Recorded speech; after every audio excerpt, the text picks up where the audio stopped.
Hello and welcome to another planning appeal case study video. I'm John Peters, and in this video I'm going to explain how we overcame a recent refusal by Hertsmere Council for one of our clients. This planning appeal was to overcome the refusal of an installation of an air conditioning and air source heat pump units to the rear flat roof. It's a retrospective application that was recently refused.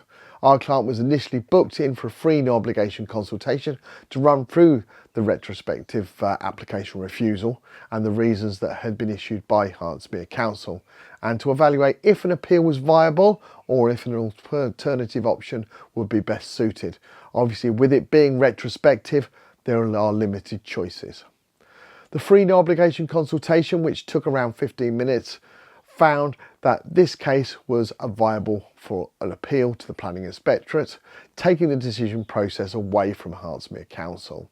As an organisation, we've been finding recently a large number of errors in local authority planning officers' decisions, helping support the appeal cases. We do suspect this has been caused by cutbacks at local authorities in the number of planning officers and the number of cases now that they're dealing with, as it's at unprecedented levels. This goes hand in hand with clients repeatedly stating that they had little or no correspondence throughout the application process, and the first thing they knew was receiving the refusal notice. Our specialist appeals team, who handle over 2.5% of all planning appeals in England and Wales that are currently being produced and submitted, start by producing a comprehensive and robust appeal statement that in this specific case covered 19 pages. It's important to detail in the appeal statement where the local authority failed in their assessment of the case and how and where possible both local and national policy applies in favour of the appeal. Additionally, if possible, bringing in similar cases that the Planning Inspectorate found in favour of the appeal. To put into context, this particular appeal was over 3,500 words.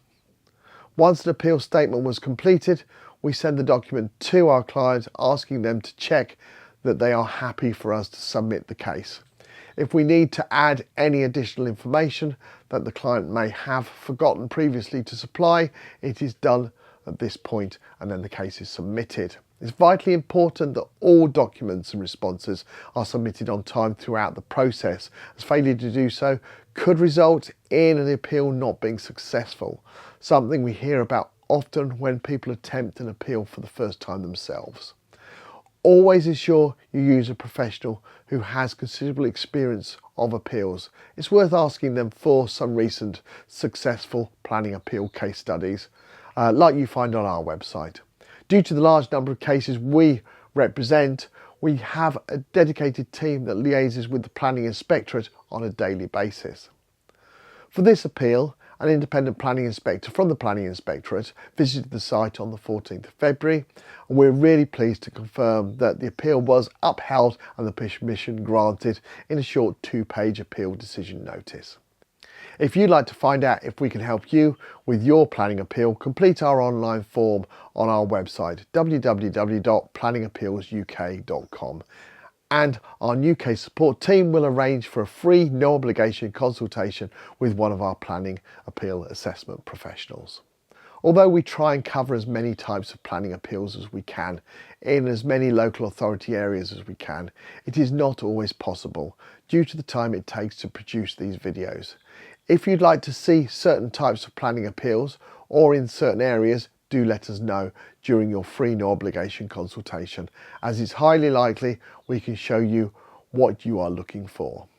Thank you for taking the time to watch this planning appeal case study video, and I look forward to producing another one very shortly. Thank you.